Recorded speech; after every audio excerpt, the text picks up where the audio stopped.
toda a terra viesse a Jerusalém para auxiliar nas cerimônias. Eu gostaria que, se você tivesse uma caneta, era bastante bom você frisar esse texto. Deviam participar dessa ocasião alegre. Frisa bem, alegre. Outra para frisar, cânticos de ações de graças. Outra, e com música de símbolos, harpas e liras. Os cantores foram reunidos na região ao redor de Jerusalém, dos povoados dos netofatitas. Também vieram de Bet-Gilgal e das regiões rurais próximas de Geba e de Asmavete, pois os cantores haviam construído seus próprios povoados ao redor de Jerusalém. Primeiro os sacerdotes, os levitas, purificaram a si mesmos, depois purificaram o povo, as portas e o muro. Priorizando o culto. E o objetivo desse capítulo é priorizar o culto ao Senhor nas mais variadas situações das nossas vidas. Independente de que forma que estamos e de que maneira estamos, precisamos, como ovelhas, como um povo de Deus, priorizar o culto ao Senhor. Não importa, Deus não está se importando da forma e da maneira que você vai estar aqui. Ele quer que você esteja aqui. Ele quer que estejamos reunidos. O desejo de Deus é que o povo dele esteja reunidos. E não importa da maneira que a gente venha a estar. Deus quer que venhamos estar onde Ele está. O mais interessante de tudo isso, meus irmãos, que quando eu li essa parte do priorizar o culto, das mais variadas situações da nossa vida, eu lembrei de uma irmã lá do Mandaqui, ela perdeu seu marido na sexta agora. Ela perdeu seu marido na sexta. No sábado, foi o sepultamento dele. E o sepultamento dele foi aqui em Mariporã. No domingo, sabe onde ela estava? Ela estava na igreja celebrando os novos batizados. Eu estava na galeria olhando ali de fora assim, eu falei assim, mas essa mulher não está de luto? E ela estava pulando de alegria. Porque tinha gente morrendo para o mundo e nascendo para Deus, e ela estava no meio. Podia que o seu coração estivesse rasgado, dilacerado, sim. Mas ela entendeu, eu preciso estar onde Jesus está. Eu preciso cultuar. Eu preciso priorizar.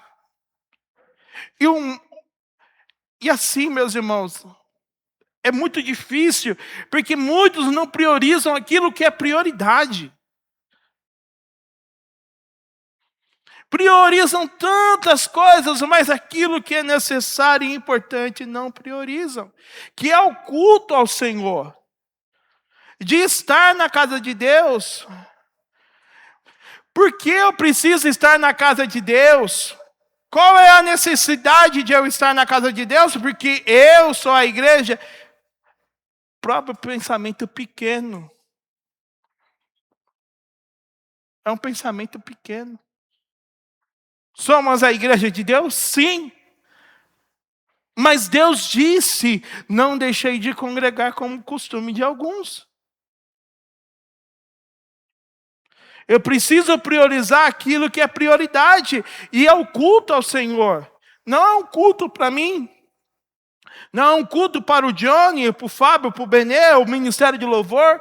Não é um culto para um homem, é um culto para um Deus que você serve, para um Deus que você decidiu entregar toda a sua vida a Ele. Não a nós, mas a Ele. E isso que precisamos colocar como prioridade. Eu preciso cultuar. Volto a falar novamente.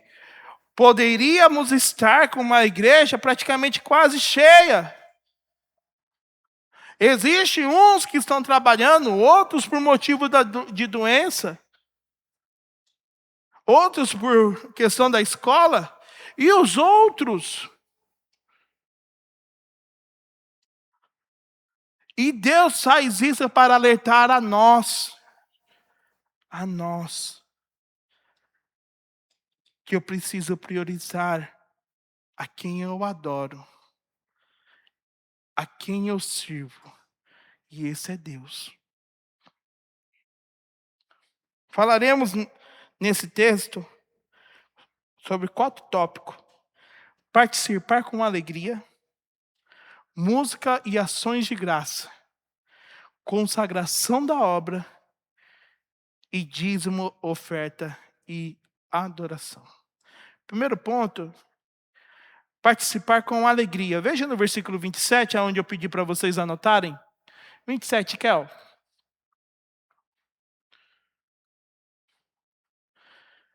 Deviam participar dessa ocasião alegres.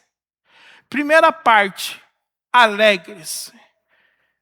O culto a Deus precisa ser um culto alegre.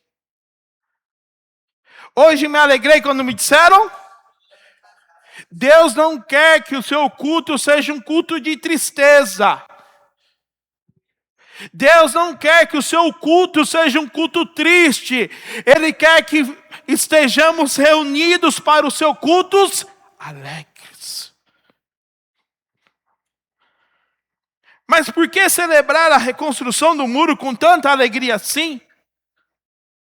Porque o muro era um símbolo de proteção, união e vida. Os muros representavam a unidade de Jerusalém. Era uma só cidade. Era um só povo. Jerusalém viveu mais de 100 anos debaixo de escombros. Por isso que era motivo dessa alegria. Sabe por quê? A obra havia sido concluída. Imagina você, meu irmão, viver numa vida terrível, miserável, debaixo de escombo, dos entulhos da vida. E Jesus te acha debaixo do entulho. Fala: vem aqui, meu filho, que eu vou cuidar de você. Você vai chegar diante desse Deus que te salvou. Da onde você tirou como? Triste. Não. Alguém me salvou, alguém me encontrou. Eu estava no lixo, eu estava debaixo de entulho. Ele olhou para mim e eu não posso chegar diante dele. Eu tenho que chegar alegre, porque ele me salvou. Ele me libertou, ele me curou, ele me regenerou. Então, estar diante da presença de Deus, no culto a Deus, eu preciso estar alegre. Mas sabe por que muitas das vezes a gente não estamos alegres na presença de Deus? Por causa de alguns motivos. Sabe quais são eles? Problemas. Sabe os problemas? Eles te fazem não ter alegria. Sabe as situações adversas, as tempestades, os gigantes. Sim, esses tiram seu foco para aquilo que aprendemos. Sabe o que a gente aprendeu? Sabe o que a gente aprendeu nesse livro de Neemias? Neemias 8:10. bem no finalzinho do versículo dizia o quê? Não fiquem tristes. Bem no finalzinho, ó. Bem no finalzinho aqui, ó. Não fiquem o quê? Neemias dá uma determinação. Vocês não podem ficar tristes. Vocês não têm motivo de ficarem tristes. Sabe por quê? Pois a alegria do Senhor é a sua força. Então você não tem motivo de ficar triste. Você olhar para o problema, para a situação, pode ter certeza, você vai ficar triste. Você vai ficar com depressão. Mas a partir do momento que você olha, ei, problema, aqui não. Aqui não. Porque a alegria que vem do alto, que vem dos céus, que vem do Senhor, é ela que me dá força para eu levantar e continuar todos os dias caminhando com Ele. Tenha bom ânimo, meus irmãos. Pare de reclamar, pare de murmurar, pare de ficar olhando para os problemas, pare. Tenha bom ânimo. Tenha bom ânimo. Me ajude a pregar também. Fala para o seu irmão, tenha bom ânimo.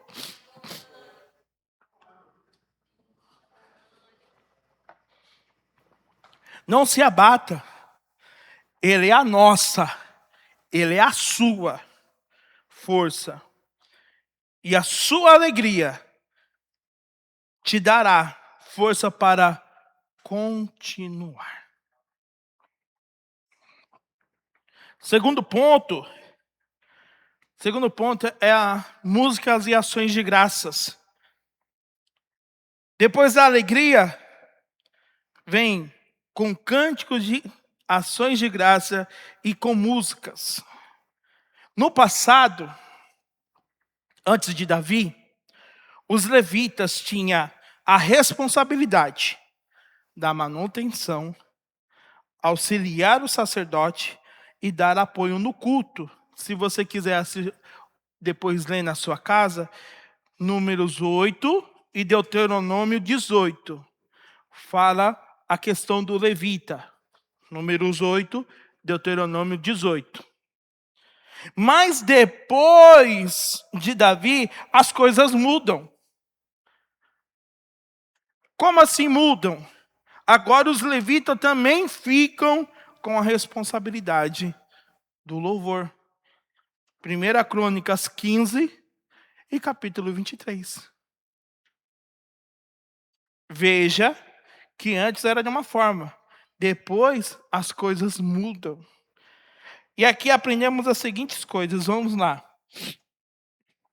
Devemos celebrar a Deus pelas nossas vitórias. Precisamos celebrar com júbilo, com grande júbilo, as nossas conquistas.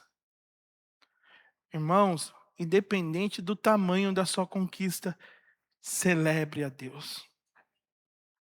Dê ações de graças a Deus.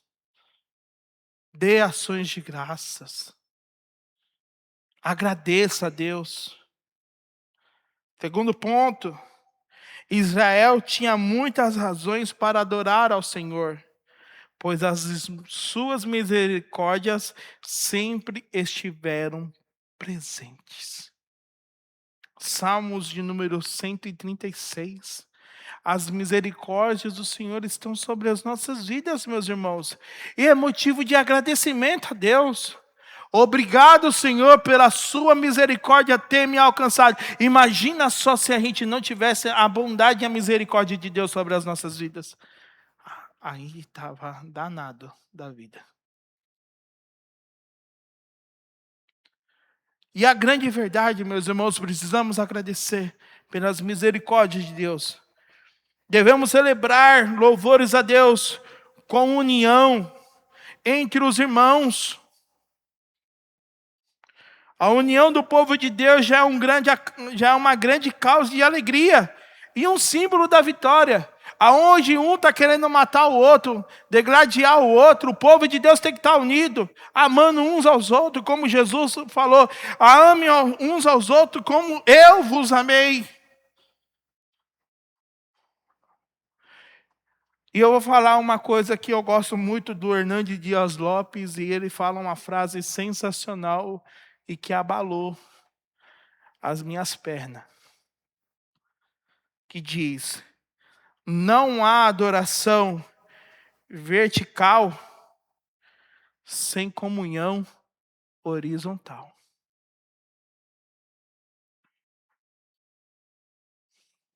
Não há adoração vertical se a gente não tem comunhão na horizontal.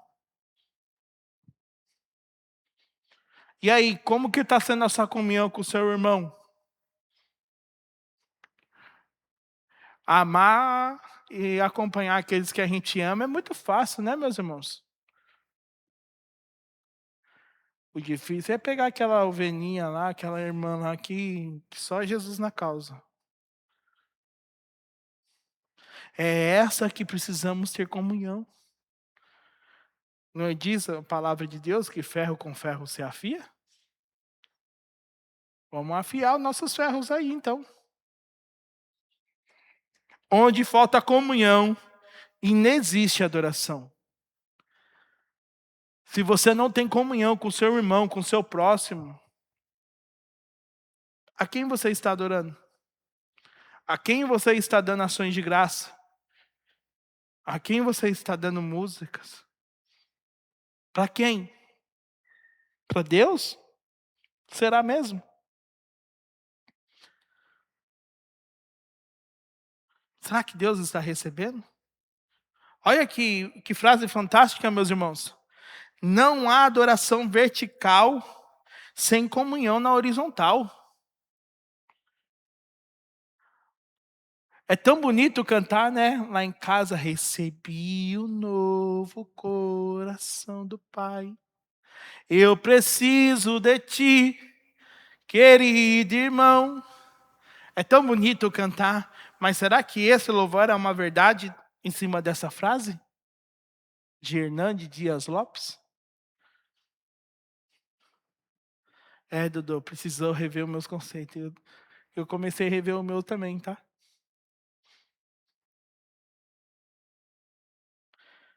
Louvar a Deus, pois existe fôlego em nossos pulmões. Salmos de número 150, versículo 6 diz: tudo que tem fôlego, louve ao Senhor. Se existe fôlego nos seus pulmões, meus irmãos, louve a Deus.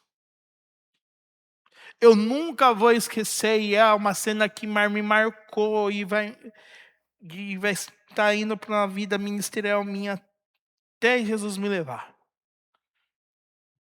A irmã Cida, no dia que eu fui fazer uma visita para ela, nossa querida irmã Cida, que já está na glória, foi contemplada, foi promovida. No dia que eu visitei ela, ela chegou com aquela voz bem fraquinha. A primeira coisa que ela perguntou foi: como que está a igreja? E eu conversando um pouco com ela, a gente foi louvar e ela falou assim: eu vou louvar bem baixinho, porque eu tô com o pulmão cansado. Eu falei: fique em paz, irmã. Mas ela louvou a Deus. Com pouco que ela tinha, ela louvou a Deus. E nós, com tanto de fôlego que temos nos nossos pulmões, como que estamos louvando a Deus?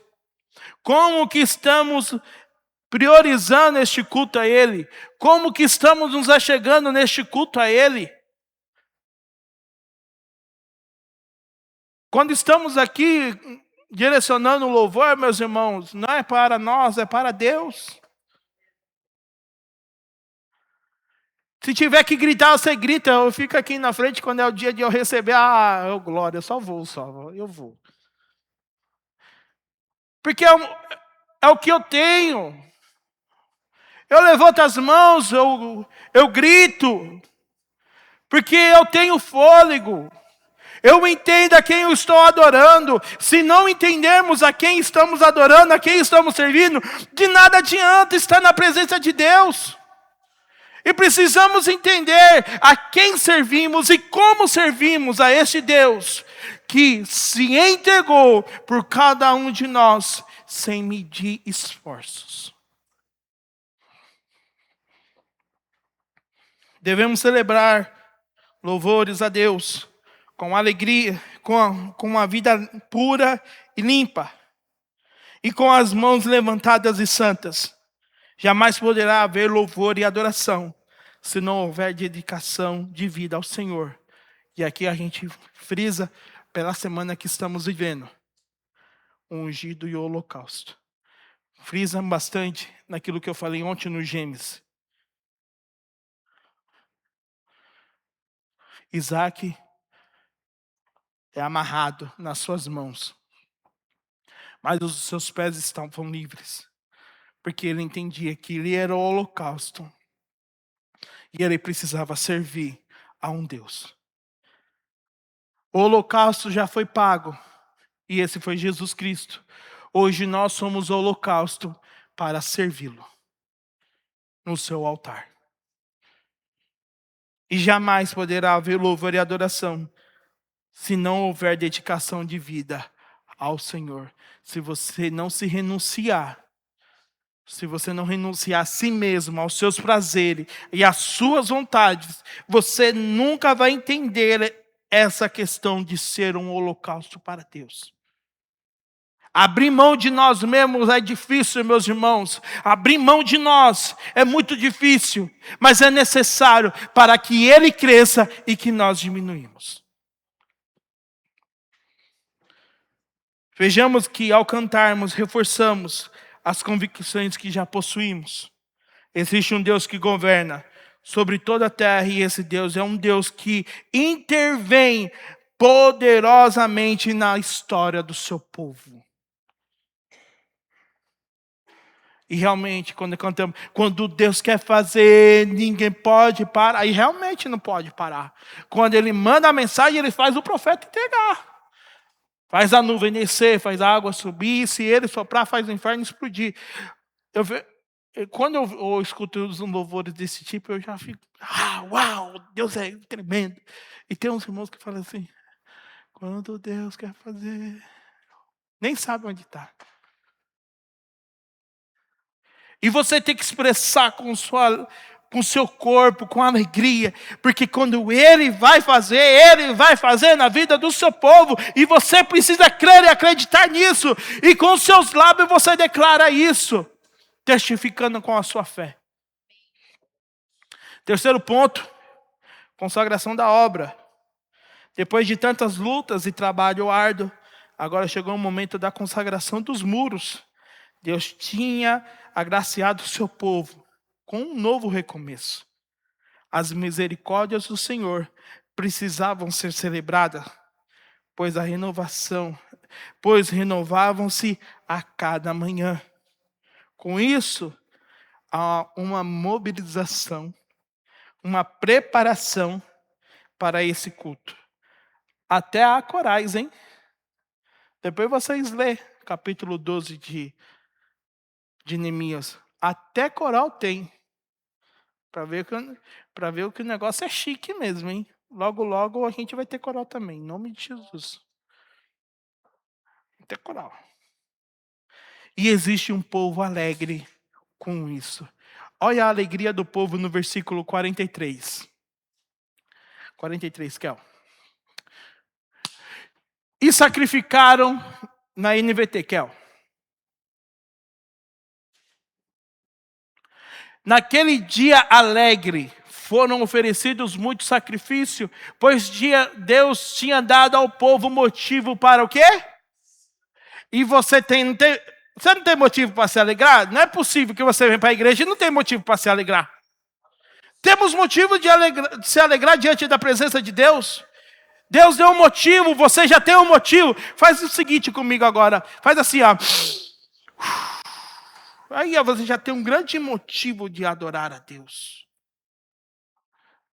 Pois as mulheres e as crianças também participaram da celebração e podiam ouvir de longe. Podia se ouvir de longe a alegria do povo de Jerusalém. Ninguém ficou de fora, todo mundo participou. As pessoas têm que ouvir essa mesma alegria lá fora.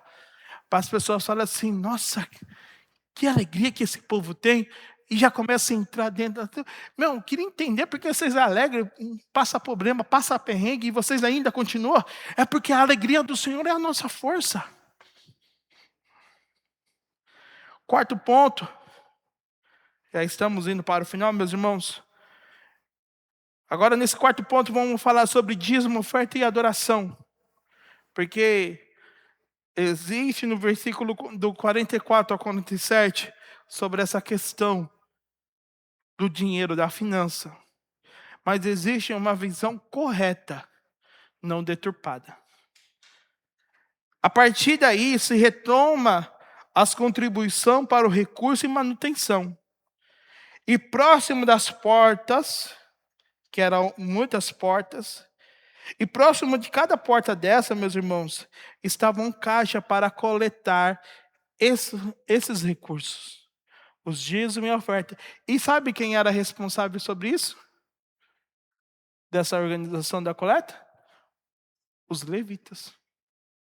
Os levitas que eram fiéis, responsáveis.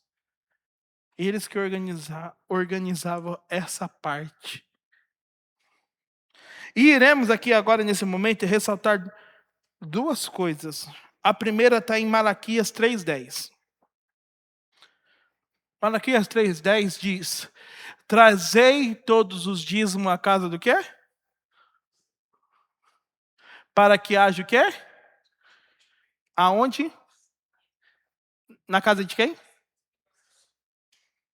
E provai-me nisso, diz, quem diz? Dos exércitos.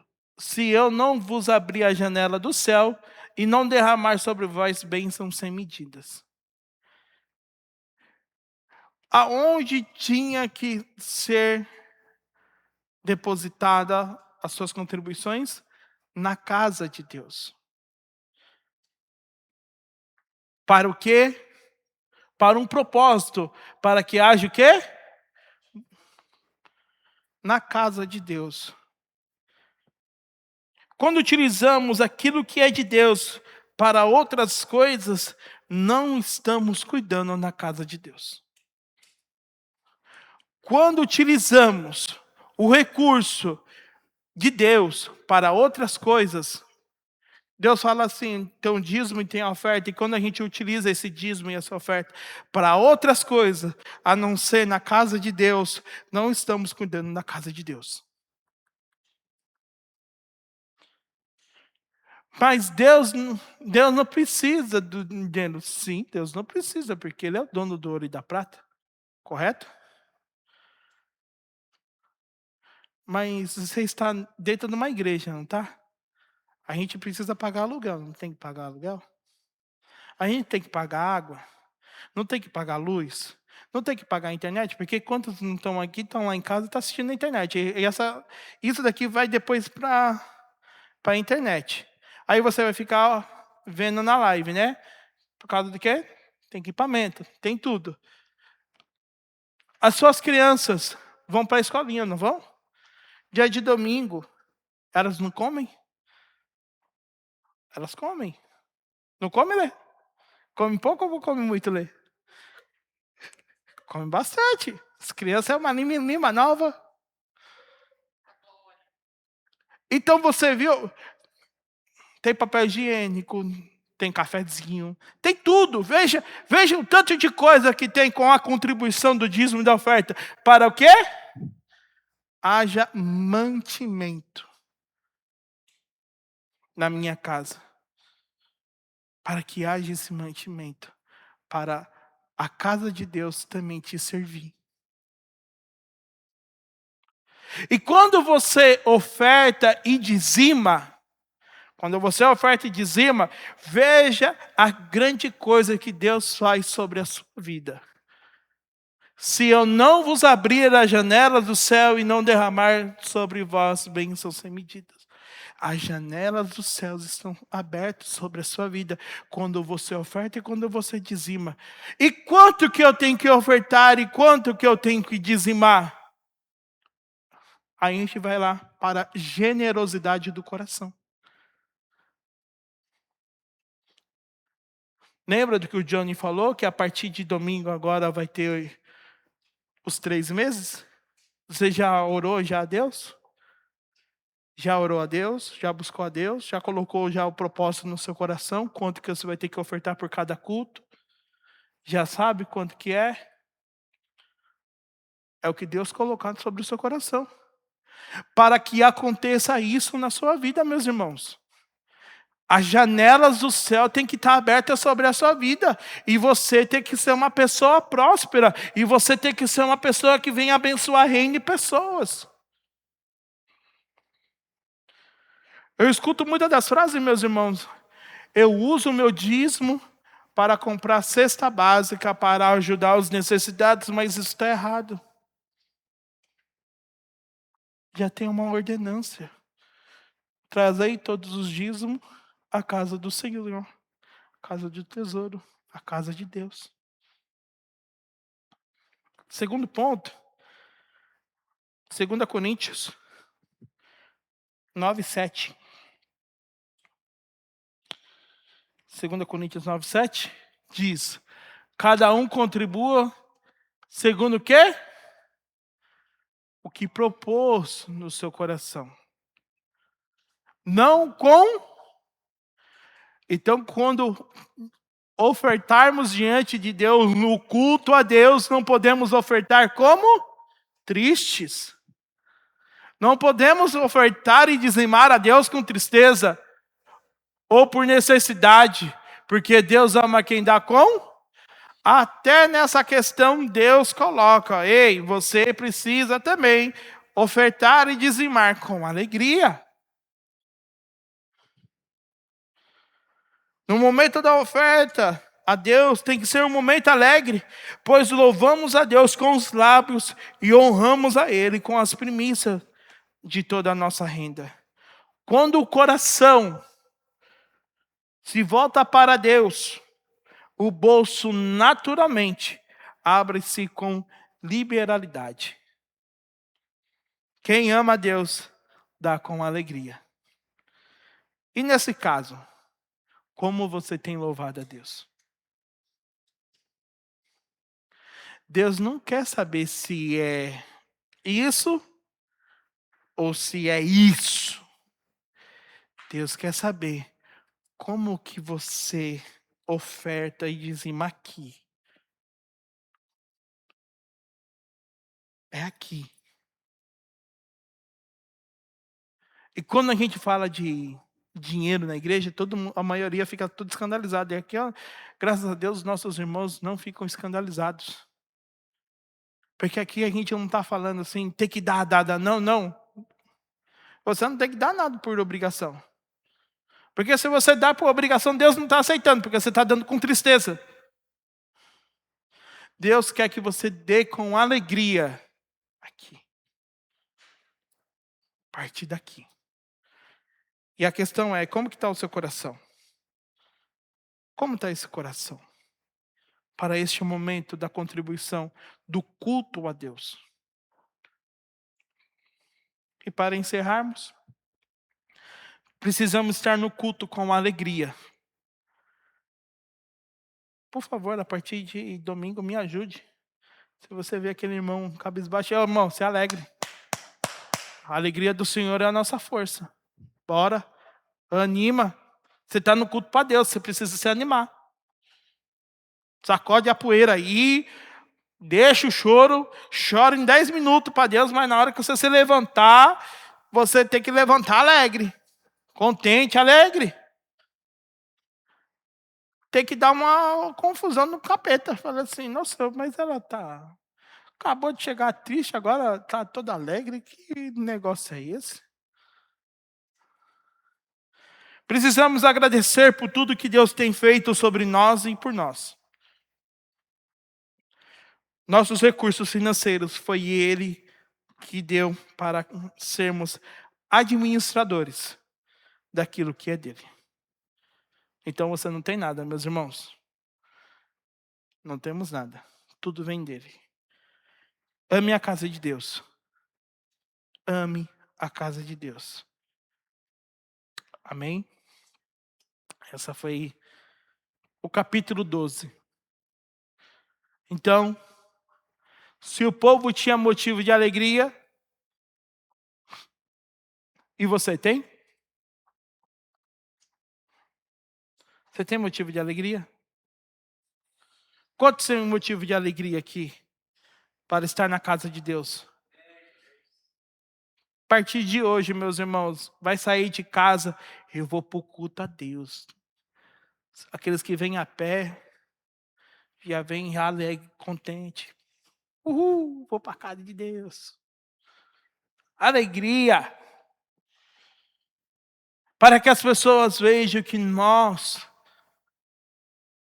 temos uma alegria que não precisa do álcool, da droga, de um carro do ano, do iPhone 17, ou de um iPhone. Não precisa de nada disso para estarmos felizes. Precisamos exclusivamente de Deus. E só isso basta. Amém? E não precisamos de dinheiro, né? Para ficar alegre, né? Porque a coisa mais rápida para acabar nessa vida se chama, sabe o quê? Dinheiro. Porque quando cai na sua conta, você já sabe se, nossa, caiu e já sumiu. Porque você já tinha um monte de conta para pagar. Então você tem que estar firmado com a sua alegria nos céus. Amém? Glória a Deus, vamos orar? Pai, graças nós te damos. E aprendemos hoje com muita alegria a como te servir, a como cultuar ao Senhor. Que os nossos corações se encham dessa alegria indivisível que vem do próprio céus, assim como em 1 Pedro diz. Que essa alegria indivisível que vem dos céus venha, Senhor, queimar as nossas vidas, os nossos corações.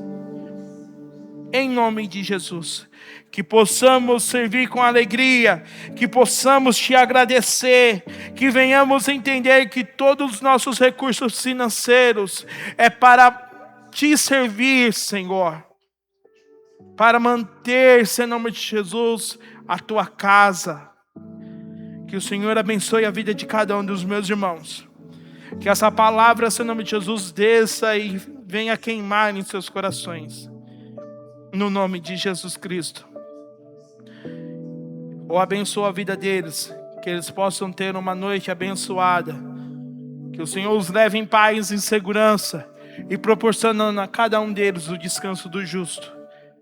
Supre as suas necessidades, no nome de Jesus. É isso que eu te peço, te agradeço, amém? E graças a Deus.